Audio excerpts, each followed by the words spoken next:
नमस्कार एंड जय हिंद। स्वागत है आप सबका मैथ्स की एक और शानदार वीडियो में। बेटा आज की इस वीडियो में हम एक्सरसाइज 7.9 के क्वेश्चंस करने वाले हैं जो कि बिल्कुल पहले से ही शुरू करेंगे। तो बेटा हमने यहाँ पर क्वेश्चन नंबर 1 लिखा हुआ है कि आप इंटीग्रेशन करिए -1 से लेके 1 तक x+1 dx।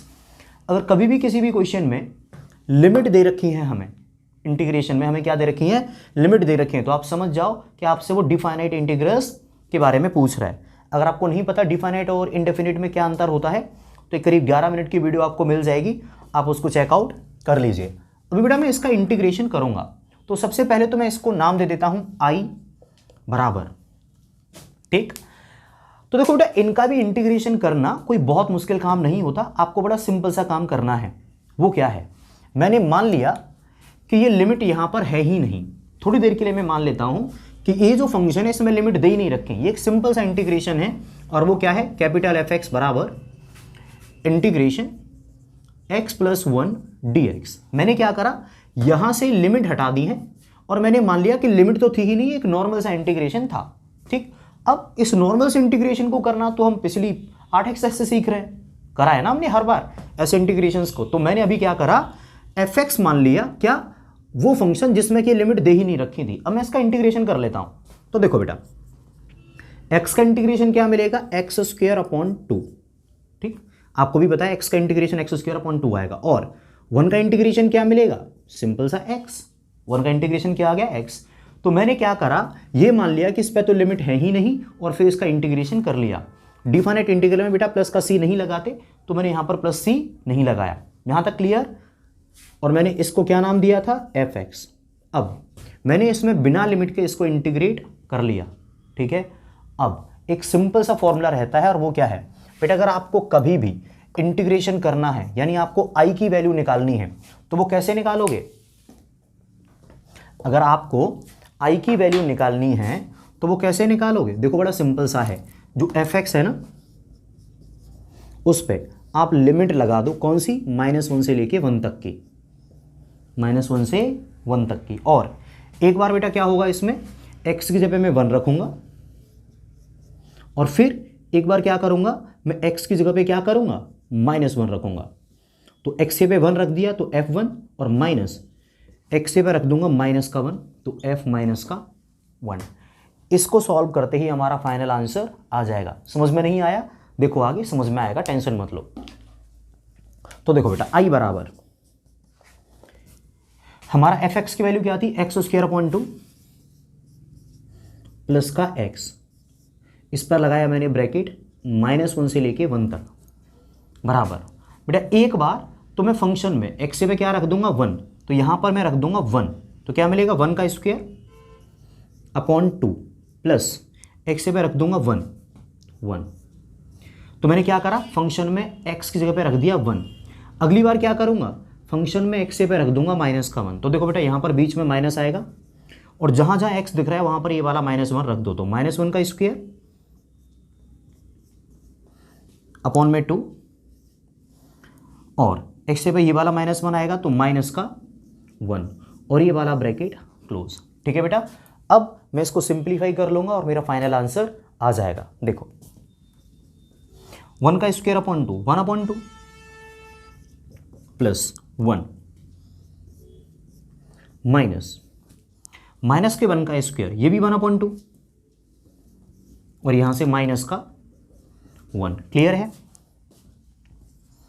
i बराबर बेटा 1/2 प्लस 1 करोगे तो 3/2 मिलेगा, माइनस जब 1/2 में से 1 को घटाओगे तो क्या मिलेगा, -1/2 और उसमें माइनस का इंटू हो रहा है तो प्लस का 1/2, तो 3/2 प्लस 1/2 कितना आ गया, 2। यही है बेटा हमारे क्वेश्चन नंबर 1 का आंसर। क्लियर है। देखो हो सकता है अभी आप इसको लेके थोड़े से कंफ्यूज हो गए हो, दरअसल मैंने भी इसको हल्का सा कॉम्प्लेक्स ही कराया है। क्यों, क्योंकि एनसीईआरटी में उन्होंने इसी लैंग्वेज के साथ क्वेश्चंस को करा है। जब आपको 1-2 क्वेश्चंस हो जाएंगे तो आपको चीज़ें काफ़ी आसानी से समझ में आ जाएंगी, है इसमें कुछ नहीं। दोबारा समझा रहा हूँ एक बार। देखो बेटा हुआ क्या है, सबसे पहले तो हमने i को ऐसे ही रखा, x+1 का करा इंटीग्रेशन, तो क्या मिला, x का इंटीग्रेशन x²/2 और 1 का इंटीग्रेशन हुआ x। अब इसमें जो लिमिट लगी थी ना -1 से लेके 1 तक, ये मैंने लगा दी -1 से लेके 1 तक। क्लियर है। आगे पहले तो बेटा इसमें 1 रख दिया पूरे फंक्शन में तो ये मिला, और फिर बीच में माइनस, फिर इस पूरे फंक्शन में -1 रख दिया, ये मिला। सिंप्लीफाई करके हमें क्या मिल गया? आंसर। ठीक है, हम चलते हैं अगले क्वेश्चन पे। तो बेटा हमारा क्वेश्चन नंबर 1 कंप्लीट हो चुका है, जिसमें हमने बहुत ज़्यादा ही फॉर्मेलिटी कर ली थी। अब हम धीरे धीरे करके फॉर्मेलिटी को कम करते चलेंगे और क्वेश्चंस को टू द पॉइंट रखेंगे, जिससे कि आपको आसानी से समझ में वो आते रहें। देखो बेटा हमें इंटीग्रेशन करना है क्वेश्चन नंबर 2 में। इंटीग्रेशन लिमिट दे रखे हैं 2 से लेके 3 तक, और फंक्शन क्या है 1/x और dx, इसका हमें इंटीग्रेशन करना है। तो देखो बेटा कोई ज़्यादा दिक्कत मत लो, एक सिंपल सा काम करो, पहले लिमिट को थोड़ी देर के लिए भाड़ में जाने दो, और मैंने लिमिट को कर दिया साइड में, और मैंने मान लिया कि जो fx है वो किसके बराबर है? वो है इंटीग्रेशन 1/x dx के। क्लियर? आप देखोगे तो इसमें और इसमें कोई अंतर नहीं है, बस मैंने लिमिट को साइड में हटा दिया है, सीधा क्या कर दिया 1/x dx। क्लियर? अब इतना आप सभी जानते हैं कि 1/x का इंटीग्रेशन क्या होता है? वो होता है log x। 1/x का इंटीग्रेशन क्या होता है? log x। क्लियर? आप चाहो तो यहां पे बिल्कुल मॉड लगा सकते हो। ठीक है, तो मैंने क्या करा, लिमिट हटा के इसको मान लिया fx, और इसका इंटीग्रेशन करके क्या मिल गया? log x। अब यहां पर बेटा लिमिट लगी हुई थी ना 2 से लेके 3 तक, तो मैं लिखूंगा i बराबर जो log x है ना, इस पे लिमिट लगा दो 2 से लेके 3 तक। मैंने क्या करा, इसका इंटीग्रेशन करा था ना, log x आया, मैंने उसी पर लिमिट लगा दी 2 से लेके 3 तक। अब देखो बेटा होता क्या है, सबसे पहले आती है अपर लिमिट, तो x की जगह पे 3 रख दो, तो क्या मिलेगा log 3 माइनस, फिर आएगा x की जगह पे 2 log 2, तो log 3 माइनस का log 2। अब आपको इतना तो पता ही है, एक प्रॉपर्टी रहती है log m minus log n बराबर log m अपॉन n। तो यहां पर भी हमें क्या मिलेगा? log 3 माइनस log 2, तो ये हो जाएगा log 3/2। ये हमारा फाइनल आंसर आ गया इस वाले क्वेश्चन का। अगर आपको कोई कंफ्यूजन हो रहा है तो मैं दोबारा समझा देता हूं, टेंशन मत लीजिए। देखो बेटा मैंने करा क्या है, मैंने सबसे पहले i बराबर दे रखा था इंटीग्रेशन लिमिट 2 से लेके 3 तक 1/x dx। तो सबसे पहले 1/x का इंटीग्रेशन क्या होता है? 1/x का इंटीग्रेशन होता है log x, तो मैंने लिख दिया log x, और लिमिट लगा दी इस पे 2 से लेके 3 तक, 2 से लेके 3 तक। एक बार log x पे 3 रखा तो log 3, एक बार x पे 2 रखा तो log 2, और इसका इंटीग्रेशन आ गया। ठीक है, मैं अभी क्वेश्चंस को थोड़ी सी फॉर्मेलिटी के साथ करा रहा हूँ, उस फॉर्मेलिटी के साथ जिसके साथ कि एनसीईआरटी वालों ने करा है, ताकि आपको बेटा चीज़ें हल्की सी वो भी समझ में आ जाएं कि एनसीईआरटी वाले कर क्या रहे हैं। आपको कभी उनका कोई एग्जाम्पल समझना पड़े तो आप चीज़ों को समझ जाएं। धीरे धीरे करके जैसे ही मैं क्वेश्चंस में आगे बढ़ूंगा, मैं ये फॉर्मेलिटी करना बंद कर दूंगा, और क्वेश्चंस को हम ऐसे चटकाएंगे बहुत आसानी से, जैसे कहते हैं ना क्वेश्चंस की भाप बना देंगे, तो हम वही करने वाले हैं। 1-2 क्वेश्चंस को देखते रहो, समय लगेगा लेकिन ऐसा समझ में आ जाएगा कि मज़े आ जाएंगे। क्वेश्चन नंबर 3, देखो बेटा हमें इंटीग्रेशन करना है इस वाले फंक्शन का। तो इस बार मैं बहुत ज़्यादा फॉर्मेलिटीज़ में नहीं पढ़ूंगा, सीधा काम की बात करेंगे। तो देखो बेटा क्या होगा, i बराबर, सबसे पहले लिमिट को थोड़ी देर के लिए भूल जाओ, लिमिट गई भाड़ में।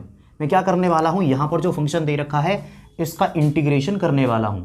ठीक, यहाँ पर जो फंक्शन दे रखा है इसका मैं क्या करने वाला हूँ, इंटीग्रेशन। तो देखो बेटा सुनो, 4x3, इसका इंटीग्रेशन क्या मिलेगा, 4 तो ऐसे ही रहेगा, x3 का इंटीग्रेशन मिलेगा x की पावर 4/4, तो x की पावर 4/4 माइनस 5 तो ऐसे ही रहेगा, x² का इंटीग्रेशन क्या मिलेगा, x की पावर 3/3 प्लस 6, x का इंटीग्रेशन क्या मिलेगा, x²/2, और प्लस का 9 का इंटीग्रेशन क्या मिलेगा, 9x। ठीक है, प्लस का सी आता नहीं है, कई बार बता चुके हैं।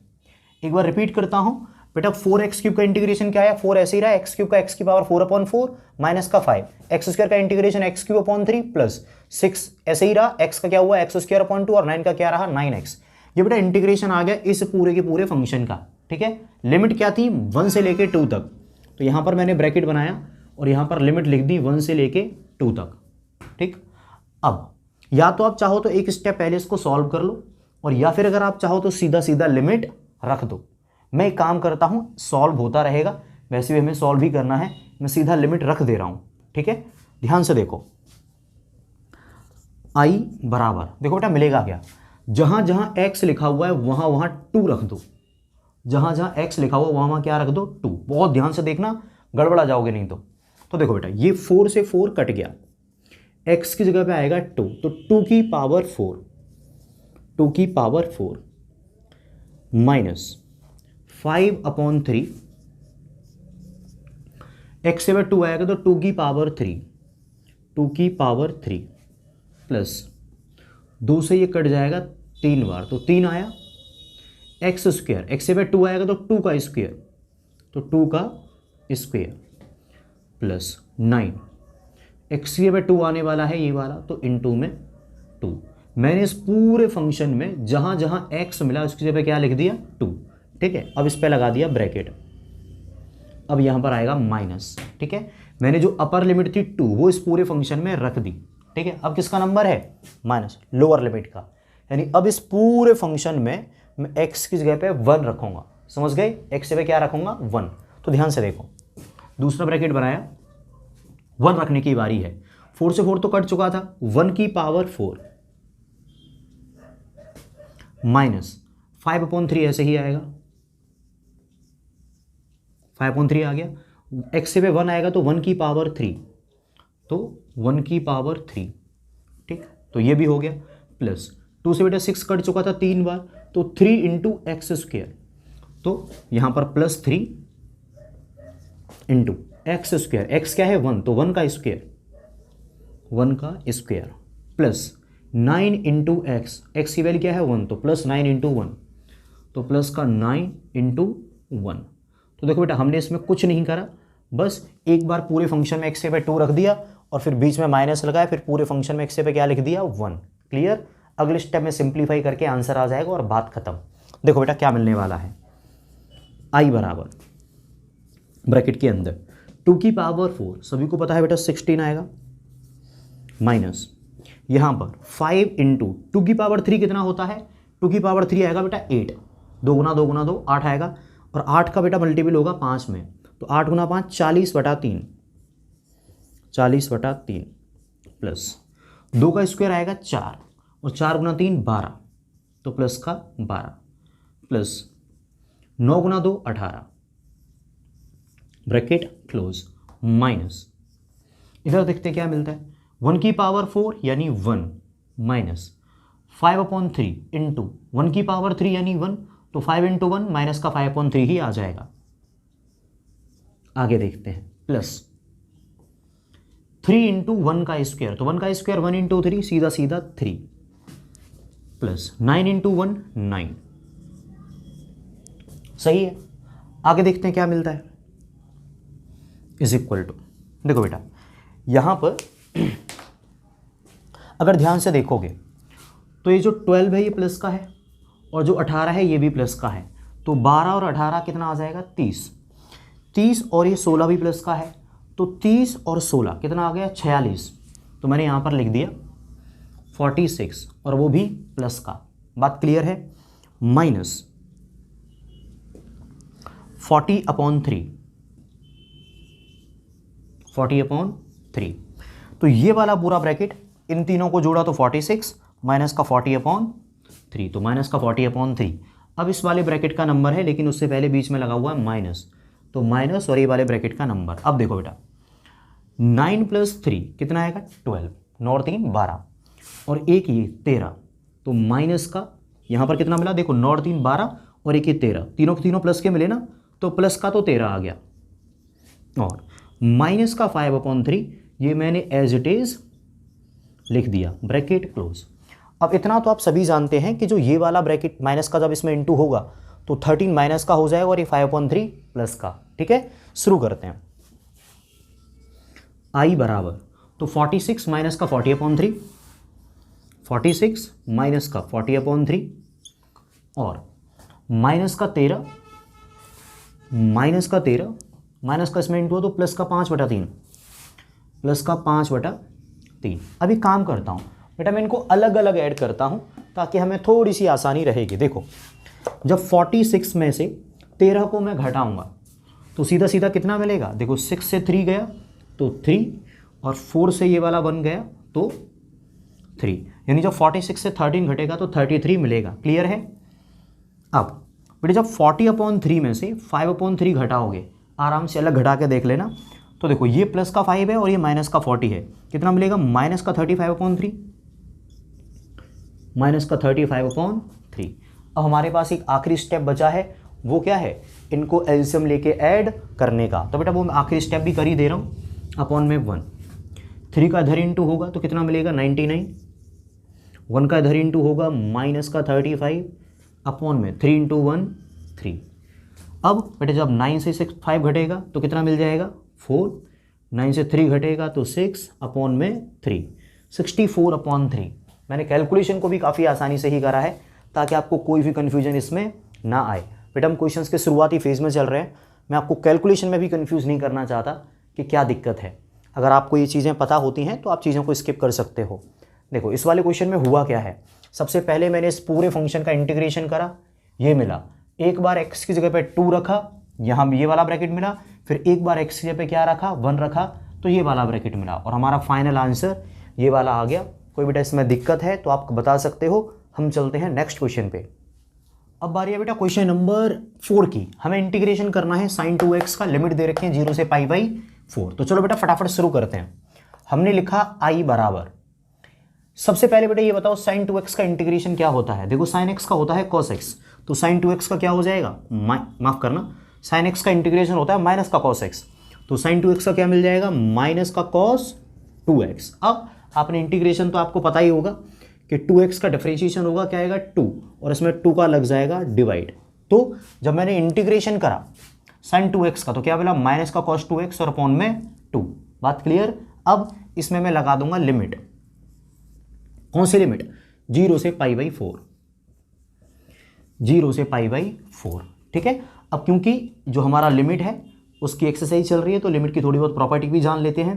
पहली प्रॉपर्टी क्या कहती है कि अगर आप चाहो तो इसमें से जो कांस्टेंट वैल्यू है उनको बाहर निकाल सकते हो, उससे लिमिट पर कोई फर्क नहीं पड़ेगा। जैसे यहाँ पर एक तो ये माइनस है और एक ही अपॉन में 2 है, मैं इन दोनों को ले रहा हूँ बाहर कुछ इस तरीके से, माइनस का 1/2।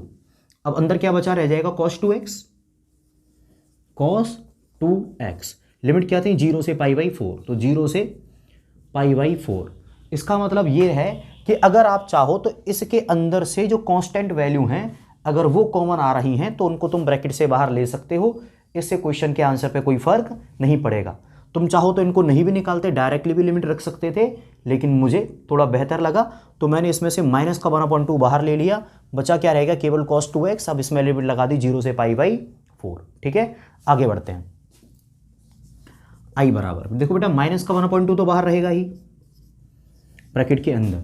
मुझे करना क्या है, एक बार तो x की जगह पे π/4 लिखूंगा और एक बार x की जगह पे 0 लिखूंगा। पता है ना, पहले अपर लिमिट रखते हैं फिर माइनस लोअर लिमिट रखते हैं, तो मैं वही करने वाला हूं। देखो cos 2 इंटू x की जगह पे पहले बेटा अपर लिमिट आ जाएगी यानी π/4, अपर लिमिट रख दी। अब नंबर है माइनस करने की, अब x की जगह पे लोअर लिमिट रखूंगा यानी 0, तो क्या मिलेगा cos 2 इंटू 0।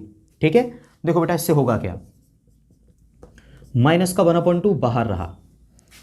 अगर तुम चाहो तो 2 से इस 4 को काट दो 2, तो क्या मिलेगा cos π/2 यानी cos 90। cos 90 की वैल्यू क्या होती है 0, तो इस पूरी जो टर्म है इसकी वैल्यू क्या आ गई 0, बीच में लगा हुआ है माइनस। cos 2 इंटू 0 क्या हो गया cos 0, और cos 0 की वैल्यू क्या होती है 1। ठीक है, अब अंदर मिला माइनस का 1 और बाहर है माइनस का 1/2। जब माइनस के 1/2 का -1 से मल्टीपल होगा तो i बराबर क्या मिल जाएगा 1/2। यही है हमारा आंसर क्वेश्चन नंबर 4 का। ठीक है, हम चलते हैं क्वेश्चन नंबर 5 की तरफ। नंबर 5 बेटा हमें इंटीग्रेशन करना है cos 2x dx का, और लिमिट दे रखी है 0 से π/2। शुरू करते हैं। हमें दे रखा है i बराबर cos 2x का, सबसे पहले मैं इंटीग्रेशन कर दूंगा। cos 2x का इंटीग्रेशन क्या होगा sin 2x, और 2x का डिफरेंशिएशन 2 होगा, उसका केस में डिवाइड लग जाएगा। तो जब मैंने cos 2x का इंटीग्रेशन करा तो सिंपल सा आंसर आया sin 2x/2। ठीक है, अब इसमें बेटा देखो लिमिट लग जाएगी 0 से π/2 की, 0 से π/2 की। ठीक है, इतना आपको पता ही है, आप चाहो तो इस वाली 2 को बाहर ले सकते हो, तो मैं वही करने वाला हूं। मैंने लिखा 1/2, तो ये 2 बाहर चला गया, बचा क्या sin 2x, लिमिट हो गया 0 से π/2। ठीक है, हमने क्या करा इसका इंटीग्रेशन करा sin 2x अपॉन 2, 1/2 को बाहर ले लिया तो sin 2x और साथ में π/2 अपॉन, ठीक है, ये हमें π/2 से, और यहाँ पर 0, ये हमें लिमिट मिल गई। अब देखो बेटा आगे, i बराबर 1/2 तो ऐसे ही रहेगा। होता क्या है, पहले हम बेटा x की जगह पे अपर लिमिट रखेंगे और फिर x की जगह पे लोअर लिमिट रखेंगे, ठीक है। तो देखो sin 2 इंटू एक्स की जगह π/2 आएगा तो 2 इंटू π/2 माइनस अपर लिमिट रख दी ना x की जगह π/2। अब बेटा लोअर लिमिट रखने का नंबर है तो sin 2 इंटू एक्स की जगह क्या आ जाएगा 0, ठीक। तो एक बार तो x की जगह π/2 रखा और एक बार x की जगह क्या रख दिया यहाँ पर 0। i बराबर 1/2, 2 से 2 कट गया, sin 180, sin पाई यानी sin 180, sin 180 की वैल्यू होती है बेटा 0 माइनस 2 इंटू 0, 0, साइन 0 की वैल्यू भी क्या होती है 0। तो बेटा 0 माइनस 0 0 आएगा, और जब 0 का 1/2 से इंटू होगा तो ये भी क्या आ जाएगा 0। तो i बराबर क्या आ गया हमारा आंसर 0, ठीक है। यही हमारा फाइनल आंसर है इस वाले क्वेश्चन का, ठीक है। अब हम बढ़ते हैं आगे। अब बारी है बेटा हमारे क्वेश्चन नंबर 6 की। हमें इंटीग्रेशन करना है e की पावर x dx का।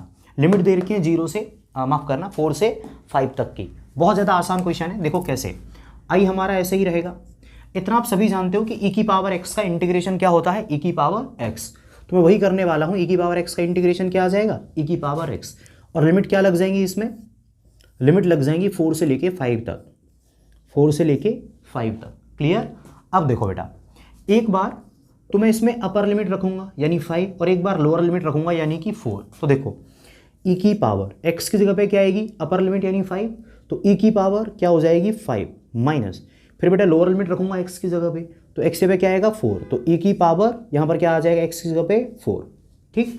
अब ये वैसे तो हमारा फाइनल आंसर है, लेकिन अगर तुम चाहो तो इसमें से कई चीज़ें कॉमन आ रही हैं। कई चीज़ें कहना गलत होगा, आप लोग देखोगे तो e की पावर 4 कॉमन आ रहा है। बेटा e की पावर 5 से जब e की पावर 4 चला गया तो क्या बचा e माइनस, जब पूरा e की पावर 4 ही कॉमन ले लिया तो क्या बचा 1। ये हमारा फाइनल आंसर है इस वाले क्वेश्चन का, ठीक है।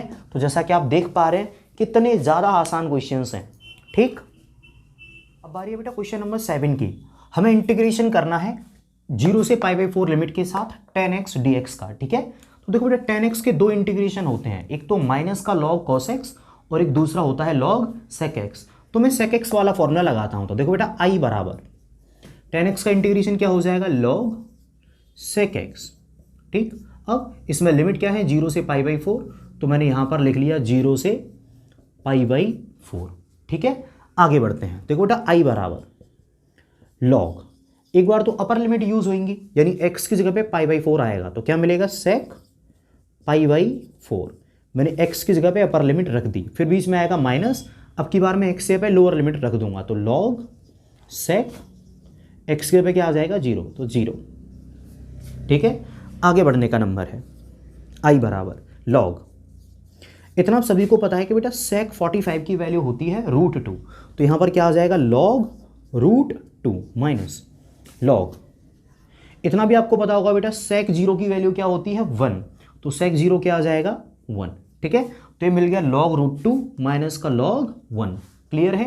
आगे देखते हैं i बराबर log, बेटा जो √2 लिखा हुआ है अगर मैं चाहूं तो इसको ऐसे लिख दूं 2 की पावर 1/2। भाई एक ही तो बात है, √2 का मतलब भी तो होता है ना पावर 1/2 होना, माइनस देखो बेटा log 1 की वैल्यू क्या होती है, log 1 बराबर होता है बेटा 0, तो यहां पर log 1 है तो इसकी वैल्यू क्या आ गई 0, ठीक है। आगे बढ़ते हैं बेटा लास्ट टर्म पे। तो i इज इक्वल टू, हमें इतना पता है कि अगर कभी भी log में m की पावर n हो तो जो n है वो आगे आ जाती है, क्या मिलता है n log m। तो यहां पर भी जो हमारा पावर 1/2 है ये आगे आ जाएगा, तो क्या मिलेगा 1/2 पावर आगे आ गया log 2, और इसकी वैल्यू तो 0 हो ही गई, और यही हमारा आंसर आ गया क्वेश्चन नंबर 7 का, ठीक है। अब बारी बेटा क्वेश्चन नंबर 8 की। हमें इंटीग्रेशन करना है i is equal to, integration करना है बेटा cosec x dx का। लिमिट क्या दे रखी है π/6 से लेके π/4 तक, ठीक है। π/6 को हम कहते हैं 30 डिग्री और π/4 को कहते हैं हम 45 डिग्री, ठीक है। चलो बेटा हम यूज करते हैं। तो i बराबर, सबसे पहले तो हम cosec x का बेटा इंटीग्रेशन करेंगे। cosec x के इंटीग्रेशन का बेटा डायरेक्ट फॉर्मूला एनसीईआरटी में दे रखा है, और वो क्या है log मॉड के अंदर कॉसेक एक्स माइनस का कॉट एक्स, ठीक है। प्लस का सी हम नहीं लिखते, आपको पता ही है। अगर आपको कोई भी कन्फ्यूजन हो कि ये वाला फॉर्मूला कहाँ से है, तो आप तब से एनसीईआरटी में ढूंढोगे तो मिल जाएगा, और ढूंढने की ज़रूरत भी नहीं है, आप सीधा यहाँ से याद कर लो। तो देखो सबसे पहले मैंने कॉसेक एक्स का इंटीग्रेशन करा, क्या मिला, लॉग कॉसेक एक्स माइनस का कॉट एक्स, क्लियर। अब इसके तुरंत बाद बेटा मैं इस पर लिमिट लगा दूंगा π/6 से लेके π/4 तक, बात क्लियर। अगला स्टेप देखो, i इज इक्वल टू, बेटा सबसे पहला काम होता है अपर लिमिट को रखने का, ठीक है। तो बेटा मैं रख देता हूं, क्या मिलेगा, लॉग मॉड कॉसेक 45 एक्स से तुम चाहो तो π/4 भी लिखा रहने दे सकते हो, माइनस कॉट एक्स से क्या आएगा, π/4, ठीक है। तो सबसे पहले तो बेटा मैंने एक्स की जगह π/4 रख दिया, तो क्या मिला, लॉग कॉसेक π/4 माइनस का कॉट π/4, ठीक है।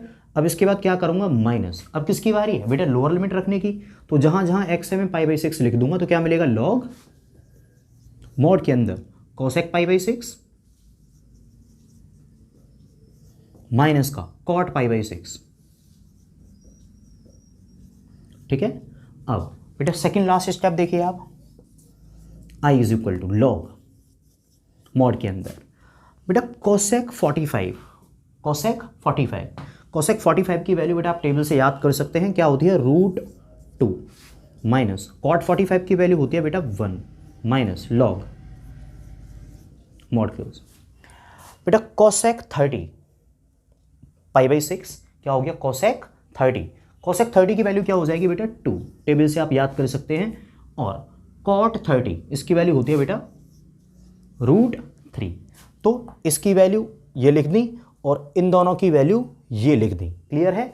अब हमारे आखिरी वाले फॉर्मूले का नंबर है जिसको कि हम रखने वाले हैं, वो क्या है, देखो ये है log m माइनस, देखो log m minus log n, formula क्या कहता है, log m minus log n बराबर log m अपॉन n। तो देखो बेटा आखिरी स्टेप, i बराबर log मॉड के अंदर ये है हमारा m और अपॉन में ये है हमारा n, ठीक है। और ये आ गया बेटा हमारा फाइनल आंसर। आपको, मुझे नहीं लगता कि इसमें कोई भी दिक्कत होगी, ठीक है, काफ़ी आसानी से ही कराया मैंने। हम चलते हैं नेक्स्ट क्वेश्चन पे।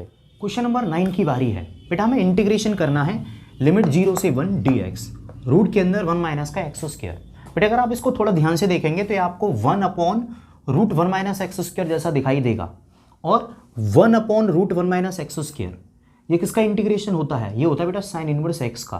मैं रिपीट करता हूँ, अगर आप यहाँ से थोड़ी देर के लिए लिमिट को हटा दें तो ये आपको फॉर्मूला दिखेगा किसका, साइन इनवर्स एक्स का, ठीक है। तो मैं इस पूरे का इंटीग्रेशन क्या कर दे रहा हूँ, i बराबर साइन इनवर्स एक्स, लेकिन यहाँ पर तो लिमिट लगी हुई थी 0 से 1, तो कोई दिक्कत नहीं है, हम भी यहाँ पर क्या बनाएंगे, ब्रैकेट लिमिट लगा देंगे 0 से 1। अब इतना तो पता ही है कि हमें करना क्या होता है, upper limit minus lower limit. तो देखो बेटा i बराबर, सबसे पहले तो x की जगह पे 1 आएगा, तो sine inverse 1 minus sine inverse 0, ठीक है। अब चैप्टर 2 तो आप लोगों ने पढ़ा ही होगा, नहीं पढ़ा तो भी मैं आपके लिए क्लियर कर देता हूँ। x पे पहले तो 1 रखा, फिर x पे मैंने 0 रखा। अब देखो साइन इनवर्स, बेटा यहाँ पर साइन इनवर्स लिखा है ना, तो मैं ये चेक करूँगा कि जो साइन की वैल्यू है वो 1 कहाँ पर होती है, तो साइन की वैल्यू 1 होती है 90 पर, तो मैं यहाँ पर क्या लिख दूंगा, साइन 90, बस 90 को मैं π/2 की फॉर्म में लिखूंगा, ठीक है, साइन 90, क्योंकि 1 की वैल्यू साइन 90 ही होती है, यानी साइन 90 पर ही वैल्यू जो है वो 1 आती है, माइनस साइन इनवर्स। अब बेटा ये बताओ 0 वैल्यू किस पर होती है साइन में, तो इसका जवाब है कि सर साइन 0 की ही वैल्यू 0 आती है, क्लियर है। अब देखो बेटा i बराबर साइन इनवर्स से साइन कैंसिल हो जाए, क्या बचेगा π/2, माइनस साइन इनवर्स से साइन कैंसिल हो जाए, क्या बचेगा 0, π/2 माइनस 0 भी क्या आएगा, π/2। ये है हमारा बेटा आंसर क्वेश्चन नंबर 9 का। हम चलते हैं क्वेश्चन नंबर 10। हमें इंटीग्रेशन करना है लिमिट 0 से 1 दे रखी है dx upon 1 plus x square की, ठीक है। बट अगर आप थोड़ी देर के लिए लिमिट को हटा दें तो आपको ये दिखेगा कि सर ये तो tan इनवर्स x का फॉर्मूला है। बिल्कुल आप सही कह रहे हैं, ये इंटीग्रेशन होता है tan इनवर्स x का, लेकिन यहाँ पर तो लिमिट दे रखी है 0 से 1, तो कोई दिक्कत नहीं है, हमने भी ब्रैकेट बना के लिमिट लगा दी 0 से 1, और एक इसके बराबर था i बराबर, तो इस वाले फंक्शन का इंटीग्रेशन हुआ tan इनवर्स x और इसमें लिमिट लग गई 0 से लेके 1 तक, क्लियर। अब बढ़ते हैं बेटा हम आगे। आई बराबर, एक बार तो अपर लिमिट आएगी तो टेन इनवर्स एक्स की जगह क्या आएगा 1, फिर एक बार लोअर लिमिट आएगी तो टेन इनवर्स एक्स की जगह पे क्या आएगा 0। क्लियर? देखो बेटा आई बराबर टेन इनवर्स 10 के अंदर 1 कितने पर वैल्यू होती है बेटा 45, यानी पाई बाई 4 पर, तो 1 की जगह पे मैं क्या लिख दे रहा हूँ 10 पाई बाई 4। क्यों? क्योंकि 10 पाई बाई 4 की वैल्यू 1 ही होती है, माइनस टेन इनवर्स 10 के अंदर बेटा 0 कितने पर वैल्यू होती है, तो इसका जवाब है 0 पर, तो यहाँ पर आ जाएगा 10 0। आई बराबर बेटा 10 इनवर्स से 10 कैंसिल, बचा क्या पाई बाई 4, माइनस 10 इनवर्स से 10 कैंसिल, क्या बचा 0, पाई बाई 4 से 0 गया तो क्या बचा पाई बाई 4, तो फाइनल आंसर क्या है बेटा आई बराबर पाई बाई 4। ठीक है बेटा, ये हमारे क्वेश्चन नंबर 10 का भी आंसर। तो इसी क्वेश्चन के साथ ये था एंड आज की इस वीडियो का। उम्मीद करता हूँ आपको ये वीडियो बेटा पसंद आई होगी। मिलते हैं आपसे जल्द ही अगली एक और शानदार वीडियो में। तब तक के लिए सभी खुश रहिए, अपना ख्याल रखिए and at last God bless you all.